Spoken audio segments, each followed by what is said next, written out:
Hey, fellow California real estate agents. So I've had a lot of questions or requests for a video that kind of covers the entire process as it relates to the NAR settlement in dealing with compensation on the listing side, on the buying side, how you negotiated in an offer potentially, how that whole process works. So I'm going to do an overview of the forms and the process for you. Hope you find this helpful. I've already done a deep dive on the buyer rep agreement, so I have a video on that. I have a video on the new listing agreement. So if you want more of this kind of content, subscribe to my channel. But for now, I'm just going to do sort of an overview of how the offer process works or should work as it relates to the NAR settlement. Okay, so let me jump into forms here. I'm going to do that right now. Okay. So let's start with the listing agreement. So you're a listing agent, you're taking a listing, right? You're addressing the compensation to you as the listing agent right here. This is what you are going to get paid for the listing side only. There is nothing on the listing agreement that addresses any compensation going to a buyer's agent because that is now going to be negotiated at the offer level. And so we'll take a look at that. And just to say it, there's a few ways that a buyer's agent gets paid. They can get paid by the seller via a concession to their buyer and then paid that way. They can also get that concession, and let's say it's not enough to cover their fees, their buyer can make up the difference. And the third way is the buyer can just straight up pay their agent, and all those amounts are negotiable.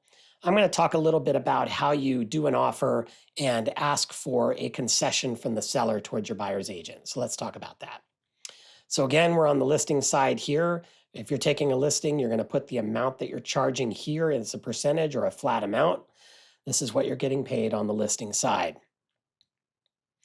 There is going to be this multiple listing service addendum that prints with your contract. And the main thing that you want to kind of keep an eye out on this is the section down here. When we talk about concessions in the MLS, most of the MLSs right now are allowing for a yes or no.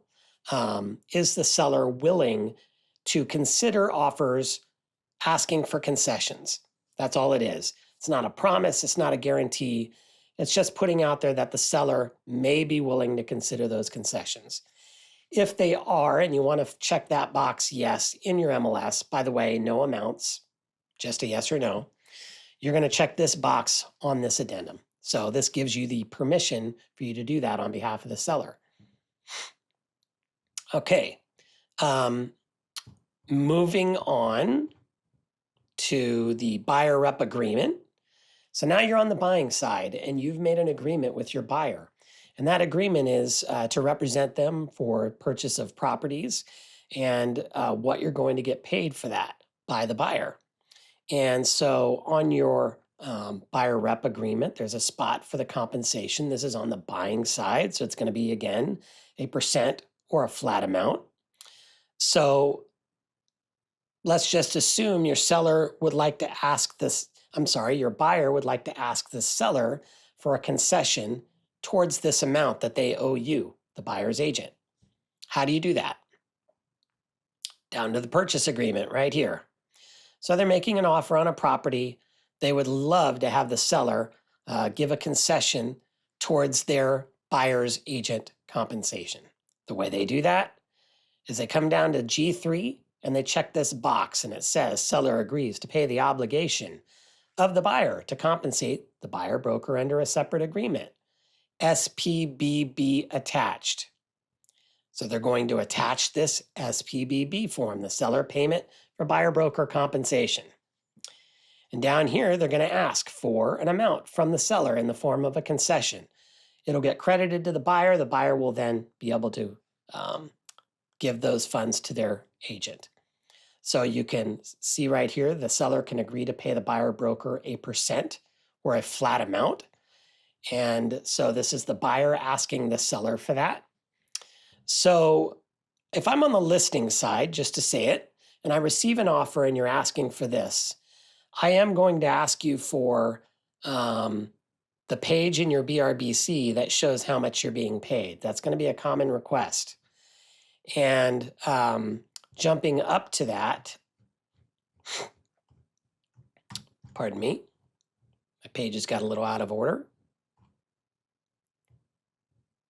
It's right here. This is the last page of your BRBC, your buyer representation agreement. So I've heard some say that they're requesting entire copies of the BRBC from the buyer's agent.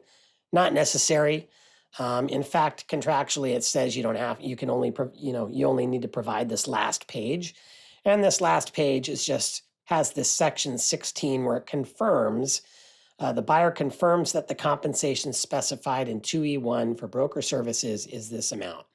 So this is what you're going to get from the buying side as a listing agent to confirm that there's an agreement between the buyer and their agent to pay them. So this is the actual page you're going to get, the last page of the BRBC.